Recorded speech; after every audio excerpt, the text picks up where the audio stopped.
தற்போதைய அண்மை செய்தி. தொழிலதிபர் அன்னபூர்ணா ஸ்ரீனிவாசனை மன்னிப்பு கேட்க வைத்த விவகாரம் தொடர்பாக மத்திய நிதியமைச்சரை கண்டித்து அங்கு போராட்டம் நடைபெற்றுக் கொண்டிருக்கிறது. கோவையில் சிவானந்தா காலனி அருகே இந்த போராட்டம் நடைபெறக்கூடிய அண்மை தகவல் வெளியாகியிருக்கிறது. அதை பார்த்துக் கொண்டிருக்கிறோம்.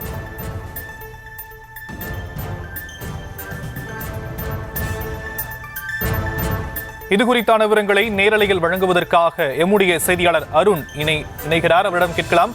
அருண், கோவை சிவானந்தா காலனி அருகே தொழிலதிபர் மன்னிப்பு கேட்க வைக்கப்பட்ட விவகாரத்தை கண்டித்து அங்கு ஆர்ப்பாட்டம் நடைபெற்றுக் கொண்டிருக்கிறது இந்தியா கூட்டணி சார்பாக. இந்த ஆர்ப்பாட்டம் தொடர்பான மேலும் விவரம். சீனிவாசன் அவர்கள்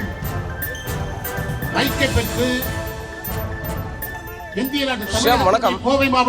கோவையில் கோவை கொடிசியா வளாகத்தில் கடந்த வாரம் புதன்கிழமை அன்று மத்திய நிதியமைச்சர் நிர்மலா சீதாராமன் பங்கேற்ற கோவை தொழில் அமைப்பினர் மற்றும் தொழில் அதிபர்களுடனான ஜிஎஸ்டி தொடர்பான கலந்தாய்வு கூட்டமானது நடைபெற்றது.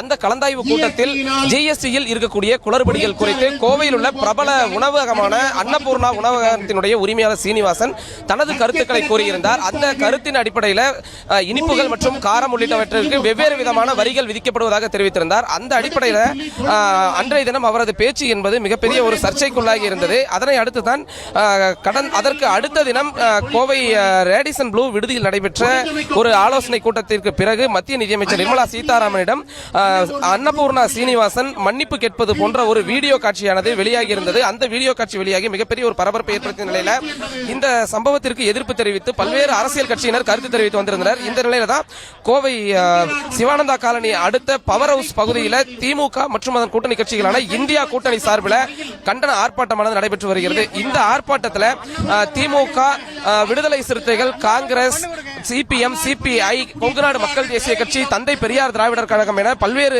கட்சிகளும் இந்த இதில் கலந்திருக்கிறார்கள்.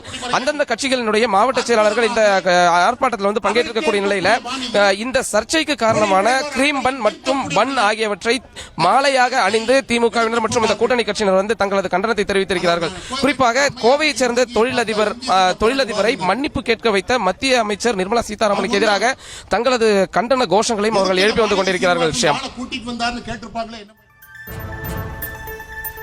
மத்திய நிதியமைச்சர் நிர்மலா சீதாராமனை கண்டித்து அங்கு இந்தியா கூட்டணி சார்பாக ஆர்ப்பாட்டம் நடைபெற்றுக் கொண்டிருக்கிறது. நேரலை விவரங்களை நம்முடைய செய்தியாளர் அருண் வழங்க நாம் கேட்டும் விவரங்களுக்கு நன்றி அருண்.